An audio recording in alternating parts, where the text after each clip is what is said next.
In today's video, what is self-validation? Why is it important? What does and does it not look like? And I share some tips on how to cultivate your own validation. Welcome to I Allow Me. I hope you find some inspiration in today's video. External validation should be in addition to self-validation, not in place of it. It is fulfilling receiving validation from people, but when you become more dependent on external validation than your own personal validation, then you tip the scales towards self-doubt and a low self-esteem. What is self-validation and why is it important? Self-validation is recognizing what you feel in a moment and being totally okay with it, without judgment, regardless of whether it's a perceived good or bad emotion, and without needing an okay, a nod of approval, or a go-ahead from someone else. It's important because it frees you to think and act independently and confidently without worrying what people will think. Revisit those times when you worried about what you said or did. In that moment when you're worrying about what the other person thought and what happened, do you like that feeling? I know the answer is no. By learning self-validation and adapting your life accordingly, you free yourself from ever feeling that again, even when those thoughts cross your mind, because you will have learned how to process those thoughts healthily. After all, you should care more about how you feel, regardless of people's opinions. As long as you're not negatively impacting yourself or others around you, what you feel in your life should be what matters most above all else. This may sound selfish, but if you're a wreck, how are you supposed to show up for anyone else, let alone yourself, at your full potential? So let's take a look at what a lack of self-validation looks like and what healthy personal validation looks like. Lack of self-validation looks like the following.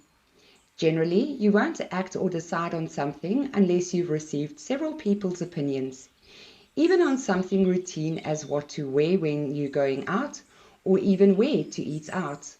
You compare yourself to others. You criticize yourself and say disparaging things to and about yourself. You look for people's approval on a thought or idea instead of believing and accepting your own opinion. Healthy self-validation looks like you don't take criticism personally because you're confident in your own worth. Saying no, not giving up your plans, not giving up on your wants and dreams to accommodate someone else. Acknowledging not just your faults and mistakes, criticizing yourself, but acknowledging your accomplishments and strengths too. Being okay with your thoughts and feelings and not getting hung up on what other people may think. I'd like to expand a bit on each point in lacking self-validation and share some suggestions. Generally, you won't act or decide on something unless you've received several people's opinions. Simply put, it's because you don't believe that your efforts and abilities are enough. You may believe that you don't doubt yourself and that your reasons are valid, why you kept quiet or didn't act on your intuition. However, if you look deeper into those reasons, you may find that whilst one or two really were valid, the rest were lip service to make you believe that you're in control. This isn't a bad thing if you allow yourself to be honest with yourself, because you can then build on that sense of self-care using your honesty to make some adjustments within yourself for yourself. The eating out example is one of the areas in my life that I realized I had a problem. Every time I was asked where we were going, I'd say that it was immaterial to me and that they could decide. This happened several times before I asked myself why I just couldn't suggest a place. Once I was aware of this, I made it a point to suggest something or some place. It was uncomfortable, but I reminded myself that just as other people can suggest ideas, so can I. The worst that can happen is that my idea is rejected, but that is just a rejection of my idea and not a rejection of me as a person. Read that again. A rejection of your suggestion is not a rejection of you. You compare yourself to others. It's true that you'll find what you're looking for, and it's also true that you will eventually believe what you hear enough times. So if you're always comparing yourself to others, that means that you're looking for things to compare. What comparisons are you focusing on? Because generally, our comparison of ourselves to others leaves us perceiving ourselves very poorly and as a result, feeling that way too.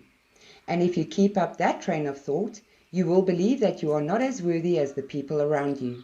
That's when you start to believe that your ideas, opinions, and wants don't compare, and you should rather run it by the people around you who you feel are in higher comparison. The truth is, no one has it all together. We all have our inner demons that rear their ugly heads from time to time. We all have our insecurities, weaknesses, fears, and quirks. But we also all have passion, strengths, beliefs, and convictions. You're comparing yourself to someone who is more than likely comparing themselves to you and or someone else for the exact reason that you do it. Think about that. Someone you compare yourself to may secretly be comparing themselves to you. Concentrate on your own journey. Instead of comparing, observe the good and bad in others.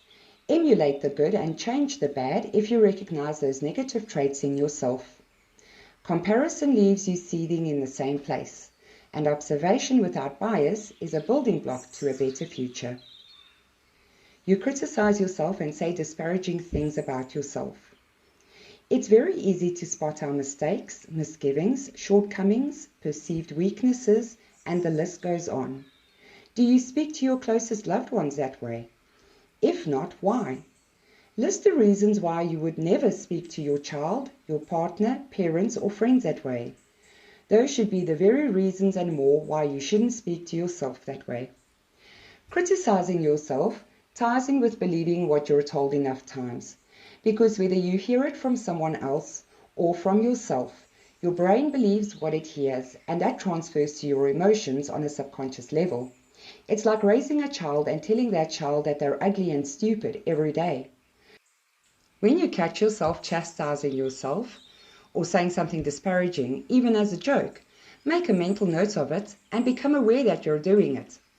As your awareness grows, your efforts to replace anger with frustration instead, insults with healthier observations, and derogatory terms with silence or more positive suggestions should grow too. You look for people's approval on a thought or idea that you have instead of believing and accepting your own opinion. Clearly, if you're unsure of something, then by all means do your homework and formulate an idea based on that. But if Johnny lied to Sally about being with another girl, Sally shouldn't be asking everyone if she's wrong for being angry. Clearly something is wrong without needing anyone's approval on the matter. When you're mulling something over in your mind that you're unsure of, weigh up the events as they played out, without attaching emotion and putting yourself firmly in the other person's shoes, to try and see their perspective and compare it to your own. Now you're not looking at the events from just your perspective based on how you feel and think only. You've equipped yourself to see the big picture because you're taking your own perspective into account, playing out the events as they happened without bias, and gaining insight into the other person's perspective as well. Now going across to and expanding on healthy self-validation. Not taking outside criticism personally because you are confident in your own worth. It's not a nice feeling when someone laughs at your idea or makes fun of you. Sometimes it can feel like a personal attack. Firstly, do you believe they're scoffing? Secondly, is there truth to what they're saying? And thirdly, why does their opinion matter? Obviously, if what they have to say has any value, take stock of that. But if it's all nonsense, then hold on to your personal good feelings and the good emotions that are attached to your initial thoughts. Not everyone thinks like you do, and as such, their interpretation will be indicative of how they think and not how you think. I'm quite sure the people whose opinions you're concerned about aren't perfect either, yet you're still affected by what they think. So let them joke or scorn. They're not perfect either, and that's okay, because no one is. Saying no, not giving up your plans, not giving up on your wants and dreams to accommodate someone else. From something more routine, like a scenario where you've decided that you'd prefer to stay in rather than go out with your friends, to something more controversial, like a personal decision that can affect family bonds, ties, and dynamics.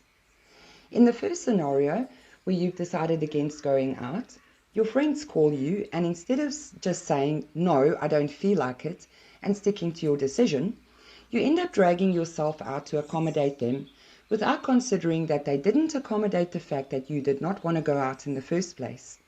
Follow what makes you happy. Because just like in a relationship, when one person starts showing up less, the relationship crumbles. Likewise, the less you show up for yourself, the less your true self will shine. When I first started actively accommodating my personal needs, I realized how peaceful and happy I was. Since then, I regularly thank myself for doing things for me. In the second, more dire scenario, where family ties or similar are threatened, you could be in a position where you want to marry your soulmate, but they don't tie in with your family's religion or culture. Or you'd like to be a farmer, but you're the fourth generation in a line to become an attorney. Often people discover that their dream does not tie in with the belief system of their peers, and they give up on their dream so as not to cause friction. It takes steel courage and personal resolute conviction, but you have to keep the big picture in mind. Who is with you at 3 a.m. when you're lost in your if-onlys? And who will be with you at the end of your life when you're gauging your legacy? Acknowledging not just your faults and mistakes, self-criticism, but acknowledging your accomplishments and strengths too. How often do you sing your own praises and encourage or console yourself? As ridiculous as you may feel at first, do yourself a favor and actively pay attention to the positive aspects of yourself, such as you may have beautiful hands or a winning smile. You may be gracious or helpful. I'm deliberately pointing out these things that we take for granted because as a society we recognize greatness and overlook so-called mediocrity, forgetting that the starting blocks may have not been as appealing. It takes several thousand ugly bricks to build a gorgeous house. Likewise, feeling self-conscious for complimenting yourself, comforting yourself and singing your own praises at first may feel preposterous, but with daily, consistent practice it becomes the building blocks for what we will and won't accept from other people. Acknowledge your mistakes, indiscretions and embarrassments and be okay to feel them. Skip over the part where you're about to berate yourself and go straight to just sitting in your feelings and being okay to be there. It's already happened and not a monster that will consume you. It's just a reality that you're working through. No amount of chastising yourself can change what's already happened. You may feel at times that it's pointless and that you're being stupid. Please don't give up on yourself.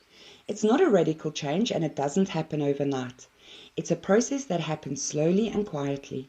So much so that you only realize you're getting the hang of it when someone points out that you've changed, or you realize in a moment that a few months ago the outcome of that moment would have been significantly different. I personally love those moments, and when I find myself in one of those moments, a huge smile breaks out on my face, and I'll enthusiastically mumble something like, "Because you're a freaking rock star, Lauren, that's why," to myself. This sense of freedom doesn't belong to just the rich, the fortunate, the happy, and the drop-dead gorgeous people of the world. Even certain celebrities struggle with self-validation. You can start from a place of lack, from a place of a mundane routine, or even from a place of sadness. That's where I started, and that's why I know it's possible. Have you already had victorious moments, or is there an area in your journey that you'd like to build on? Share in the comments. I really would love to hear from you. Also, like this video and subscribe to my channel. Thank you for watching my video, and I hope to catch you in the next one.